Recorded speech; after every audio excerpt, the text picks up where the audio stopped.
Hello दोस्तों, अलापुझा जिले के शांत और सुंदर पल्लीपुरम इलाके के रहने वाले लोग यह नहीं जानते थे कि उनके बीच एक भयानक राज छुपा हुआ है।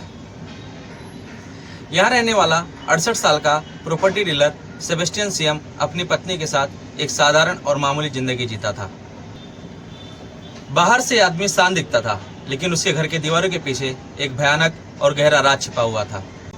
कहानी की शुरुआत तब होती है जब इलाके की एक महिला जैनम्मा एक दिन अचानक लापता हो जाती है।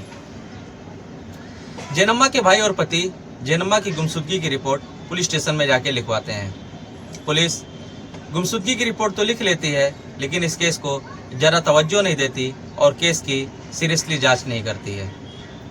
कुछ महीने और साल बीत जाने के बाद जैनम्मा के भाई और पति इस केस के सिलसिले में कोर्ट पहुंचते हैं और इस केस की सीबीआई जांच की मांग करते हैं। कोर्ट भी इस केस की सीबीआई जांच की अनुमति दे देता है। सीबीआई इस केस की जांच शुरू करती है और एक गुमशुदगी का मामला धीरे धीरे एक सनसनीखेज हत्याकांड में बदल जाता है। जांच के दौरान पुलिस की नज़र या सीबीआई की नज़र सेबेस्टियन पर पड़ती है। सेबेस्टियन पहले से ही एक लापता महिला बिंदु पद्मनाभन के केस में भी शामिल था। सीबीआई ने जैनम्मा और सेबेस्टियन के कॉल रिकॉर्ड्स की जांच की।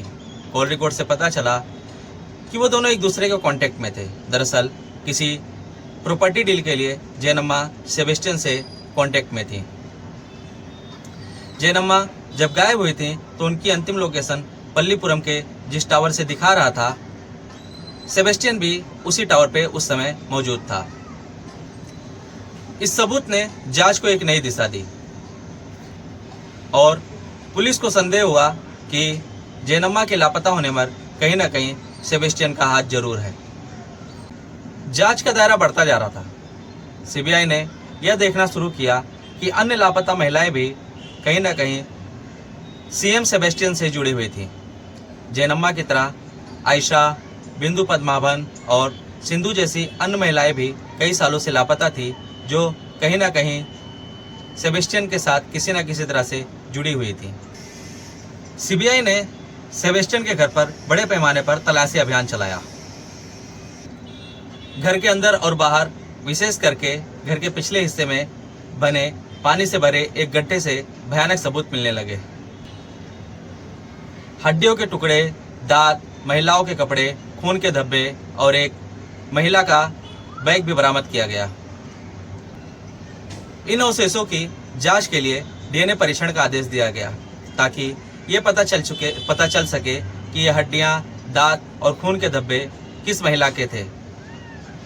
पुलिस को यह भी संदेह हुआ कि सेबेस्टियन केवल महिलाओं को ही अपना शिकार बनाता था, खास करके उन महिलाओं को जो अकेली, कमजोर और अमीर थीं। जैसे जैसे जांच आगे बढ़ती जा रही थी, अलापुझा और उसके आसपास के इलाकों में रहने वाले लोगों के बीच डर का माहौल बढ़ता जा रहा था। हर नए खुलासे के साथ लोगों की चिंता बढ़ती जा रही थी कि क्या सेबेस्टियन वाकई में एक सीरियल किलर है जो पिछले 20 सालों से सक्रिय था, और क्या यह रहस्य कभी पूरी तरह से सुलझ भी पाएगा। डीएनए परीक्षण के परिणाम अभी भी आने बाकी हैं और ये मामला अभी भी जांच के अधीन है। पुलिस अभी भी इस केस की जांच कर रही है। पुलिस और क्राइम ब्रांच इस मामले की तह तक जाने की कोशिश कर रहे हैं। यह देखा जाना बाकी है कि आने वाले दिनों में और कौन से चौंकाने वाले खुलासे होंगे, लेकिन यह बात निश्चित है कि अलापुझा का यह रहस्य तब तक लोगों को झकझोरता रहेगा जब तक इस केस की पूरी सच्चाई सामने नहीं आ जाती। आज के लिए इतना ही। फिर मिलेंगे किसी और कहानी के साथ। तब तक के लिए अपना और अपनों का ख्याल रखिए।